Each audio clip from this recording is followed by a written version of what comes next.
Assalamualaikum warahmatullahi wabarakatuh.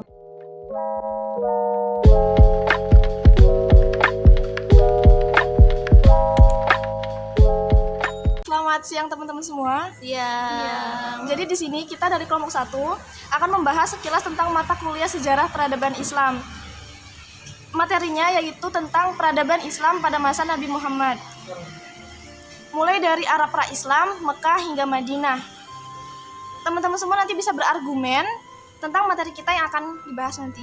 Di sini saya moderator dan teman-teman semua pembahas ya. Baik. Nah, mengulik sedikit tentang sejarah Arab pra-Islam, yang mana Islam belum datang sebagai agama yang rahmatan lil alamin, di mana yang pada saat itu sering disebut-sebut sebagai zaman jahiliyah atau zaman kebodohan. Nah, kebodohan dalam konteks ini bukan kebodohan pikiran ya, maksudnya mereka itu pandai dalam berdagang, berniaga, dan skill mereka juga sangat luar biasa. Tetapi kebodohan di konteks ini itu adalah tentang akidah. Bagaimana masyarakat pada saat itu akidahnya kurang seperti itu. Pada zaman Arab pra-Islam itu kan ada beberapa kemaksiatan. Ada yang tahu? Seperti itu Nat, kayak misalkan berzina, terus minum minuman keras dan lain sebagainya. Dan menganggap anak perempuan sebagai aib mungkin itu ya. Nah, Setiap anak perempuan yang lahir itu dibunuh. Nah, itu Islam datang dibawa oleh Nabi Muhammad. Nah, inilah awal dari peradaban Islam, mulai dari Mekah ke Madinah. Nah, di sini kita lebih memprioritaskan pembahasan mengenai peradaban atau sisi positif, nilai-nilai positif dari peradaban Islam itu sendiri pada masa Nabi Muhammad. Nah, menurut kalian, bagaimana sih kondisi masyarakat Mekah sewaktu Islam datang ke Mekah? Kita berbicara tentang peradaban Islam di zaman atau pada periode Mekah pada zaman Rasulullah. Ini ya seperti dijelaskan oleh moderator tadi bahwasanya Islam ini belum ada, atau bahkan saat Nabi Muhammad mendapat wahyu pertamanya yang berlafazkan Iqra dan sebagainya, itu mendapat penolakan dari masyarakat kaum kafir Quraisy pada saat itu, yang mana mereka benar-benar menolak yang namanya ajaran tauhid yang ada di zaman mereka pada saat itu. Hanyalah menyembah berhala, agama atau kepercayaan dari nenek moyang mereka, yang mana benar-benar menolak ajaran tauhid atau Islam yang dibawakan oleh Rasulullah pada saat itu. Waktu Nabi Muhammad dakwah di kota Mekah itu beliau mempunyai dua cara, yaitu yang pertama secara sembunyi-sembunyi, yang kedua terang-terangan. Dan yang sembunyi-sembunyi itu biasanya Nabi Muhammad itu dakwah seperti di lingkungan sahabat, terus orang-orang terdekat, ya keluarga, dan baru yang terang-terangan itu baru melalui cara misalkan kayak beliau berdagang gitu sambil menyebarkan agama Islam, seperti itu. Mengenai strategi dakwah Rasulullah SAW pada saat itu, beliau saat mendapatkan ayat pertama tentang berdakwah itu tentang secara diam-diam, jadi belum terbuka. Awal Nabi Muhammad dakwah atau menyiarkan agama Islam pada saat itu ialah dengan sahabat-sahabat beliau, orang-orang terdekat beliau. Salah satunya yang pertama adalah Khadijah, istri beliau, lalu ada Abu Bakar dan sahabat-sahabat lainnya. Lalu nanti ada satu surat Al-Hijr pada saat itu yang turun dan menyarankan atau memerintahkan kepada Rasulullah SAW untuk berdakwah secara terang-terangan. Yang mana dakwah ini dimulai daripada ketika Rasulullah mengumpulkan kaum kafir Quraisy pada saat itu, atau masyarakat Islam, masyarakat Arab pada saat itu, bukan Islam, di Bukit Sofa, di salah satu bukit di Arab, yang mana beliau ini mulai mengajarkan atau menyebarkan memberitahu, enak bahasanya, memberitahu kepada kaum kafir Quraisy saat itu bahwa ialah pembawa agama Islam atau ajaran tauhid dari Allah Subhanahu wa taala. Yang mana pada saat itu langsung ditolak keras oleh salah satu bahkan kerabat dari beliau, yakni Abu Lahab. Nah, Abu Lahab ini sangat menolak ajaran agama tauhid atau Islam yang dibawakan oleh Rasulullah SAW. Dan ini langsung direspon, bahasa kerennya direspon oleh Allah Subhanahu wa taala dengan menurunkan surat Al-Lahab pada saat itu yang menerangkan atau menjelaskan tentang siksaan berat yang dijalankan atau diberikan Abu Lahab. Salah satunya adalah di kota Taif pada saat itu, kawan-kawan. Yang mana di sana tidak sesuai ekspektasi beliau mengamalkan ajaran tauhid Islam pada saat itu. Beliau mendapat kecaman sangat keras, bahkan melebihi masyarakat yang ada di Arab.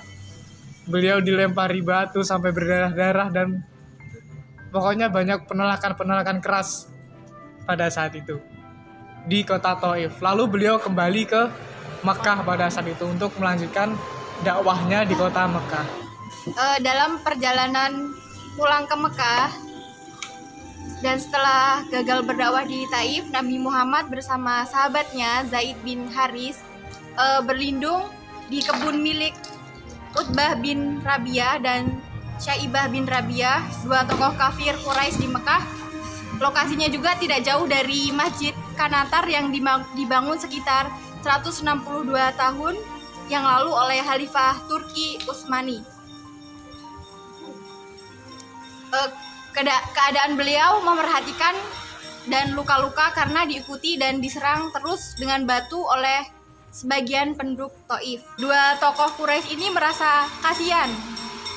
Mereka menyuruh budaknya yang beragama Nasrani, itu namanya Adas, untuk memberikan setandan anggur Nabi dan Zaid, lalu menerimanya dan membaca bismillah sebelum memakainya. Mendengar itu, Adas mengatakan kata-kata itu tidak pernah diucapkan penduduk negeri ini. Mendengar perkataan Adas, Nabi Muhammad SAW tanya tentang asal dan agama Adas. Lalu dia menjawab beragama Nasrani dan berasal dari Nineveh. Kemudian menyebut nama Yunus bin Matta yang dianggapnya sebagai saudara dan mengatakan kalau dirinya juga nabi. Setelah mengalami masa-masa sulit itu, beliau hijrah ke Taif. Lalu Allah Subhanahu wa taala menghibur Rasulullah dengan peristiwa Isra Mi'raj, yaitu perjalanan di malam hari dari Masjidil Haram ke Masjidil Aqsa, kemudian dilanjutkan perjalanan menghadap Sang Khalik di Sidratul Muntaha. Allah diperintahkan untuk menjalankan 50 kali sholat, namun karena takut umatnya tidak bisa menjalankan sebanyak 50 waktu, Nabi Muhammad pun meminta keringanan hingga yang perlu menjalankan perintah sholat 5 waktu dalam sehari semalam. Ketika Rasulullah SAW kembali pulang setelah peristiwa Isra Mi'raj, lalu Rasulullah SAW menjalankan umroh, dan pada saat itu Rasulullah bertemu dengan beberapa orang dari negeri Syam. Lalu terjadi pada saat itu perjanjian atau Baiat Aqobah pertama. Baiat Aqobah pertama ini adalah akad Nabi Muhammad dengan 12 orang dari Yastrib yang kesudahan mereka memeluk Islam. Kesudahan mereka berbaiat ini yaitu bersumpah atau setia kepada Nabi Muhammad, dan pokok dari baiat itu ada 3 perkara, yaitu tidak menyekutukan Allah dengan suatu apapun, melaksanakan apa yang Allah perintahkan, dan meninggalkan apa yang dilarang Allah. Kemudian baiat kedua, baiat Aqobah kedua, yang dimana diikuti oleh 73 orang yang membawa pesan berisi permintaan masyarakat Madinah supaya Nabi Muhammad datang dan berdakwah di sana. Setelah Nabi Muhammad SAW berdakwah selama 3 tahun di Mekah, dan setelahnya itu terjadinya baiat Aqobah yang kedua, Nabi Muhammad diperintahkan untuk menjalankan dakwahnya di Madinah, dan Nabi Muhammad melaksanakannya untuk berdakwah di Madinah. Nah, itulah tadi pembahasan tentang Islam di Mekah, yang mana banyak problematikanya.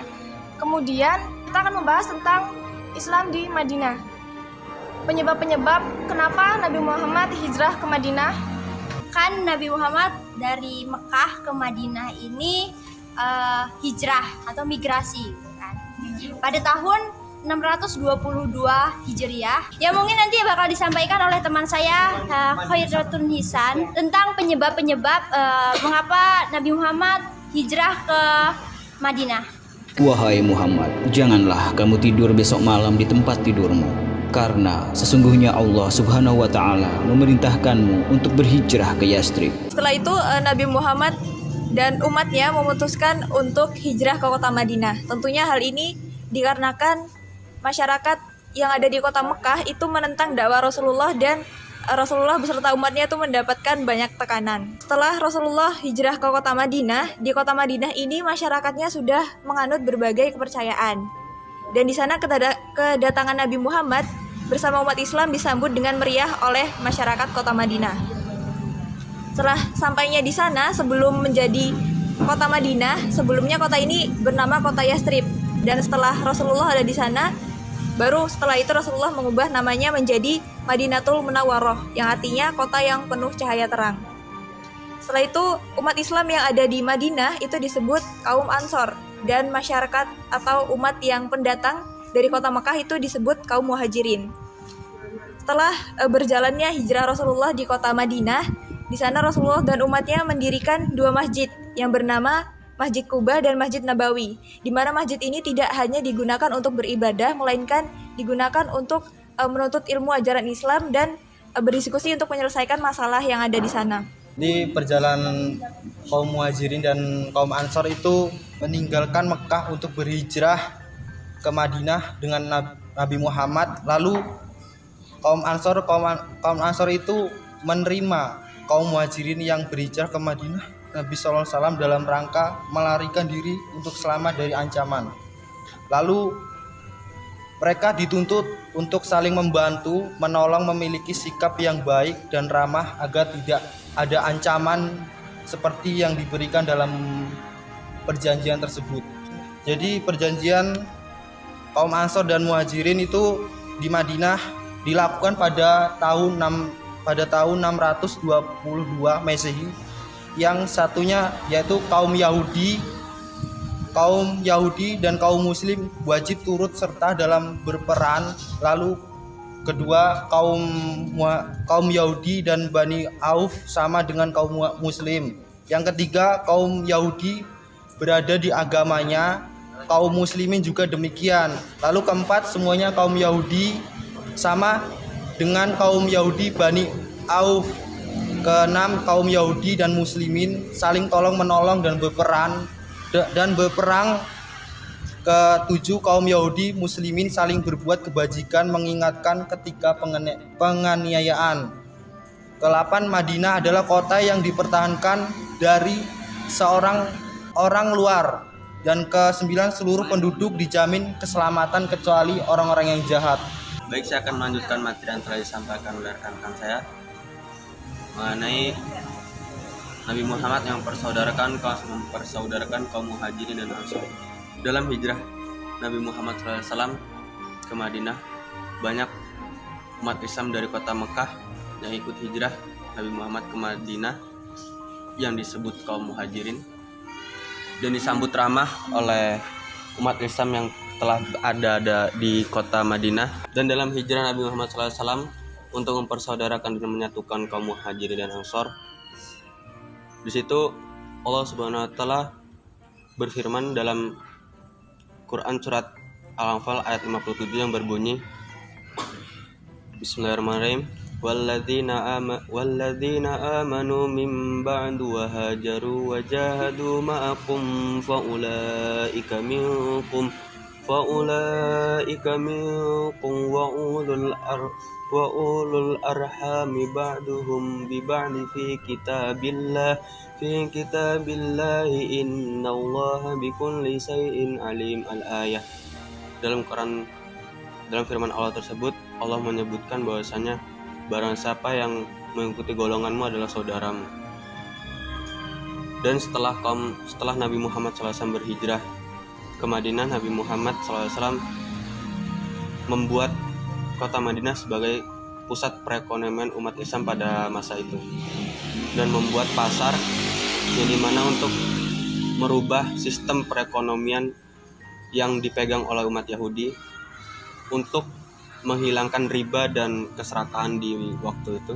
Dan setelah membangun pusat perekonomian tersebut, yaitu membangun pasar, Nabi Muhammad membuat piagam Madinah yang di situ bermusyawarah dengan umat selain Islam, umat Yahudi dan yang lainnya.